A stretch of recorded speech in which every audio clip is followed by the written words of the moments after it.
Hello friends. Today we see the first unit of Spectrum Modern History. Now first unit covers source and approaches. First unit tells us about the source. First unit of first chapter tells us about the source for the history of modern India, and second chapter tells us about the major approaches to the history of modern India. So now let's move on the first chapter of unit first, which is the source for the history of modern India.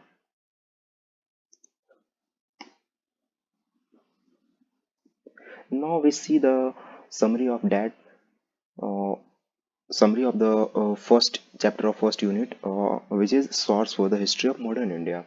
Because here we only discuss the summary because main chapter here we can't discuss because you have to read the main chapter. Here I only discuss the summary of that chapter. So the summary of first unit is that source of modern history. From where it is taken. Uh, the only and this is the thing which is written in the first chapter. The source of the modern history, which is first, is archival materials. Archival materials consist of what is archival material? Archival material consists of public, private and foreign repositories. मतलब जो भी repositories here is it means sangra, consist of public, private and foreign repositories. Now, in public archives, what come in public archives include the archives of the Government of India, archives of a state government, archives of three presidencies of Madras and Bombay, Madras and Bombay, which is firstly annexed by the British rulers when the company rule ended. So it covers public archives include the archives of Government of India, archives of state governments, archive of three presidencies of Bengal, Madras and Bombay, and judicial record.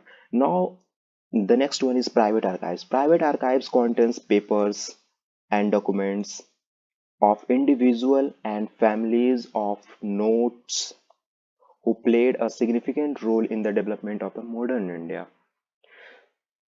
And the next one is foreign repositories. Foreign repositories, Indian Office Record in London, Record Office, Lahore, etc.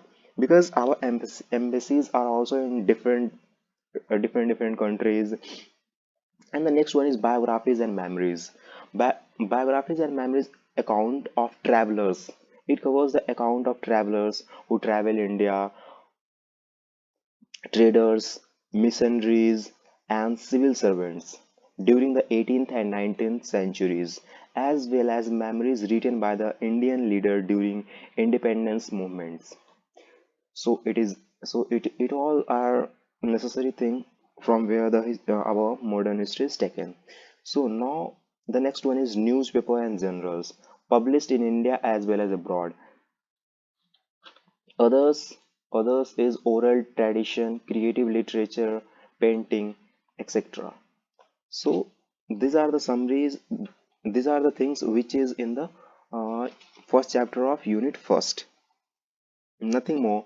So first chapter of unit first is important for those people who are from the history optional. Those people who are not taken history as optional or with history as optional, they just only read the summary of that which is given here. Only the summary is important for that. Or if you want to read, then you must go and read because it must increase your some knowledge about that. Now we move to the second chapter of unit first, which is major approaches of the history of modern India, which is major approaches. Chapter 2 of the unit first is major approaches to the history of modern India. Now what it consists. Now I also move to the summary of that chapter. Rest of all you read yourself. Now the summary is that different approaches, major approaches of the history of modern India. Now in major approaches, first we see the different approaches. What is the different approaches of the history of the modern India? Which is the first is the colonial approach. Colonial approach is influenced by the colonial ideology of the domination. It focuses on criticism of indigenous society and culture and prizes the Western culture and values. James Mill, Vincent Smith, etc. followed this approach. Now the second approach is nationalist approach. Nationalist approach evolved as a response to the confrontation with the colonial approach. Before independence, this school dealt with the ancient and medieval period of Indian history and not the modern period. After independence, this school focused on modern India. R.C. Mazumdar and Tara Chand belonged to this school. So after colonial and nationalist approach, the next one is Marxist approach. Marxist approach focuses on the primary contradiction between the interest of colonial masters and the native subject. It also takes notice of the inner contradiction between the different sections of the Indian society. R.P. Dutt and A.R. Desai were noted Marxist historian of India. So her name is important. R.P. Dutt and A.R. Desai. Now, the next one is subaltern approach. Subaltern approach takes the position of the entire tradition of Indian historiography has an elitist base and the role of the common masses has been neglected. Ranjit Guha belonged to this school. Now the next one is communal approach. Communal approach views Hindus and Muslim are permanently hostile group whose interests are mutually different and antagonistic to each other. Now the next one is Cambridge School. Cambridge School tells us about the invas, invasive Indian nationalism as a product of conflict among the Indians themselves for getting the benefits from the British rulers. For them, Indian nationalist leaders were inspired by the greed of power and materials benefit. Now the next one is liberal and neoliberal interpretation.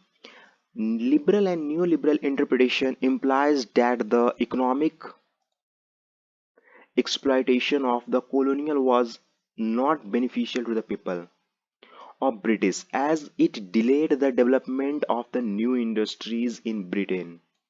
Now we move to the next. Then the next one is feminist historiography.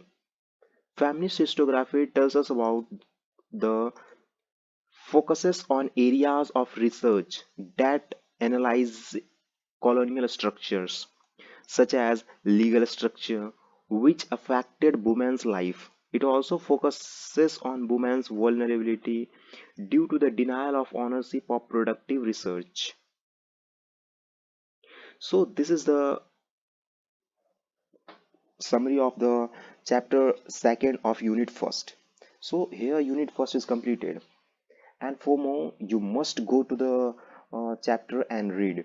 This only give a brief idea about that what the unit first contains, because most of the people who are not taking interest can must watch this video, and when you watch the video then you found that this thing are in the video are in the topic, then you take interest and go to study, go to read that thing.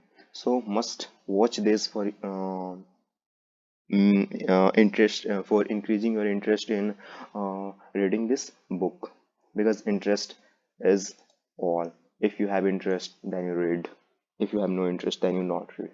Then after this the second unit comes, and second units covers approx 1 2 3 and 3 chapters. The first chapter of unit 2 is advent of Europeans and consolidation of the British power of India.